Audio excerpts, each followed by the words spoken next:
Illinois State Police. Stopped you because you're driving down the shoulder. Oh, yeah, I was just trying to get off the highway. I have noticed going down 99. Well, cancel. Well, cold morning. Actually, it's 46, but it is lightly raining. It won't be totally terrible. I don't know why all these guys are out here packing up because they're not leaving for hours. What time is it? Like 6:10. So 6:10 in the morning. I'm gonna head out of here. Going to Sioux City first, I think. Gonna go over 90, down 29, and try to find a way that'll get me to the New York area without having to go through friggin' Chicago, which I've only been through the traffic a couple times and it truly sucked. So we'll see how the beginning of the day goes.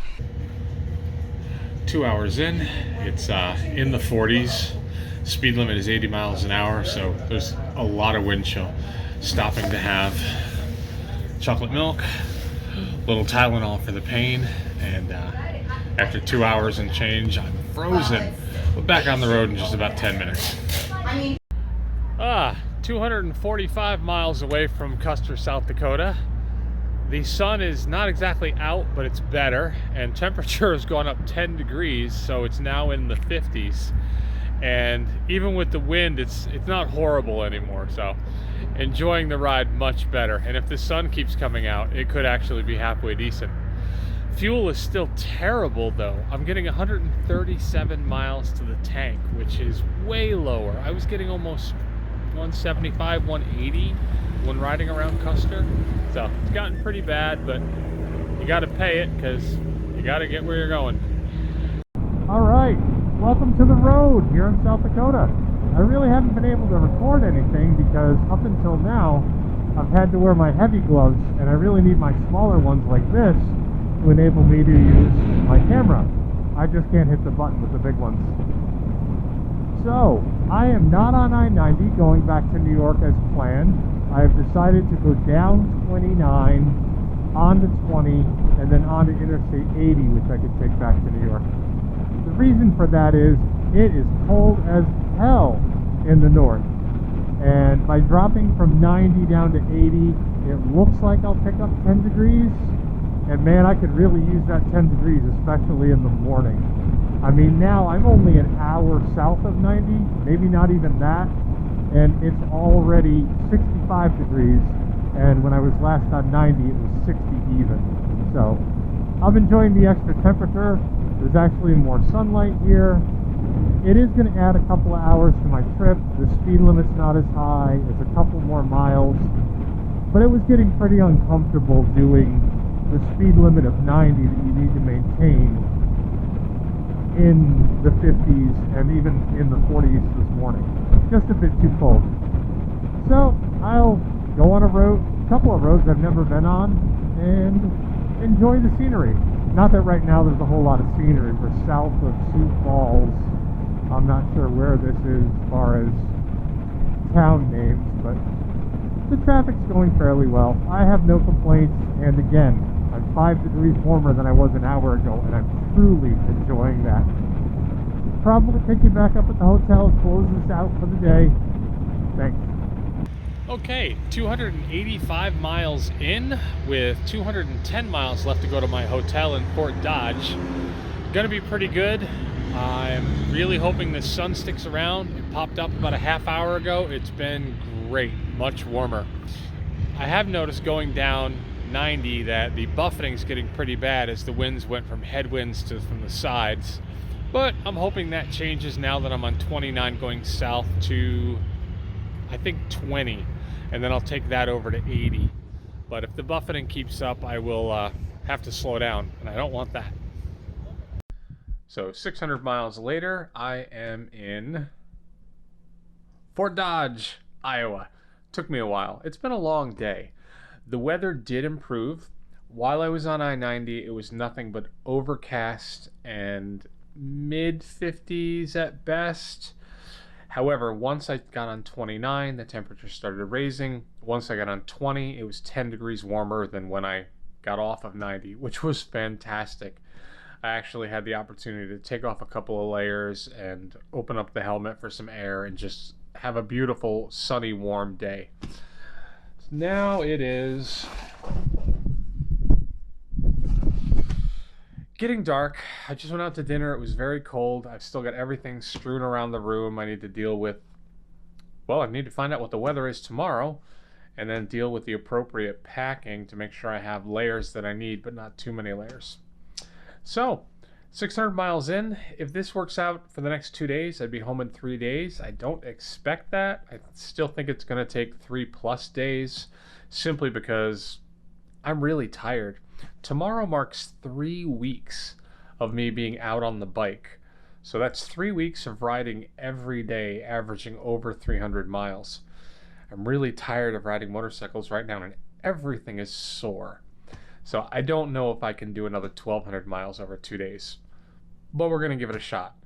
We'll see tomorrow night how many miles they get. If you can hear me, good morning. It is raining still, but things look better up there. You can see behind me, it looks really, really bad. The weather report says this is going to head eastward, so my hope is that I can head eastward a little bit faster than that can, because that looks really bad. Temperature is 53, it feels awesome. The only real problem I run into this morning is I had to yank out my pin lock because it no longer works. I'm not sure what happened, but I've struggled with it a little bit on the trip. But today, I just couldn't keep it clear, so I just yanked it out and put it in my pocket. Well, let's head for some of that sunlight.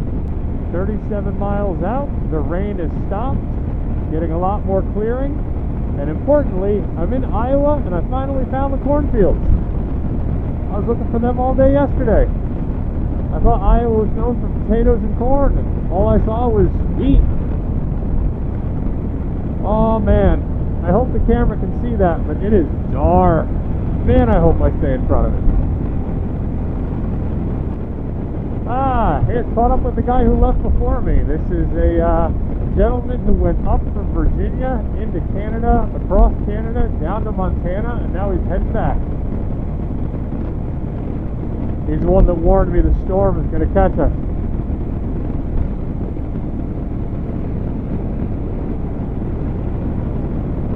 Seemed like a really nice guy, been on the road for weeks. I thought I was going on a trip. Jesus. Up a tour through Canada. He said that he enjoyed being in Canada because the speed limits were lower and people weren't passing him at 85. With a 2008 KLR, I imagine he gets passed a lot, but man, what a great bike for travel. Just south of Chicago on 80. Always the danger. Never know when you're going to hit really bad traffic. Says it's construction. But boy, does it go on for a bit. I've been fortunate though. This is the first real construction I've run into since I left Portland, so oh well, it sucks. I really did want to hit a lot more miles before getting stuck today. Got 373 in. Hopefully this doesn't last too many more miles. No sooner had traffic cleared up from the last stop, went about 2 miles, and then traffic was stopped again. There was an off-ramp, so I hopped right off and trying to go a mile or two in town to see if that congestion clears up. I should have my phone on. Google would tell me how bad the congestion is. Garmin has no idea.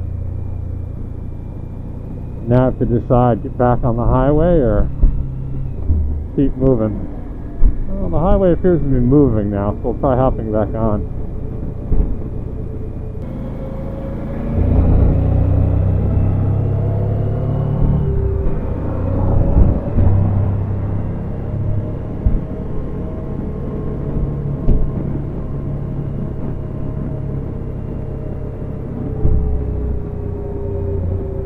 That's like 320. Holy shoot. Some serious traffic here.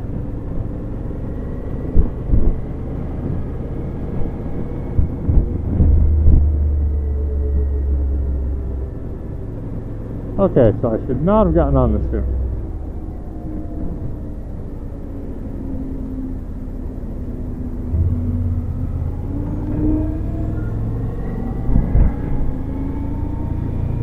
Wow.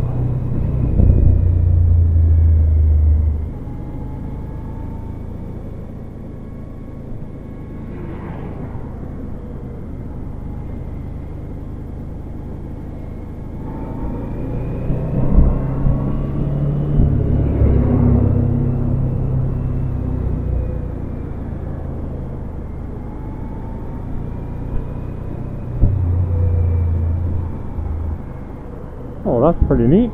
Like we're going over a quarry.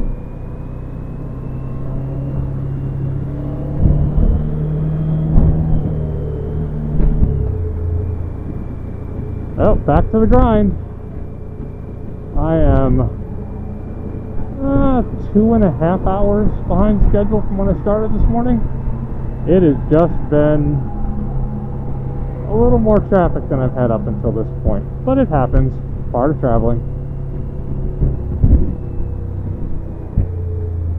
And from the looks of this, 2.5 hours is not going to be the entire delay for the day. I'm at 1,000 miles, so I need 200 more miles to meet my goal, which, I don't know. It's not even rush hour going through here, and whew, who knows what it's going to be like later.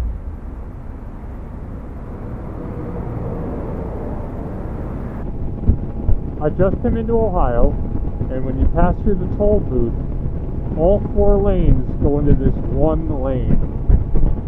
I'm so glad I'm here at night. I can't even imagine what this must look like during the day. But I've had enough traffic, so I'm glad that there was almost nobody there at all. It's just me and this truck in front of me. Holy shoot, this has got to be terrible.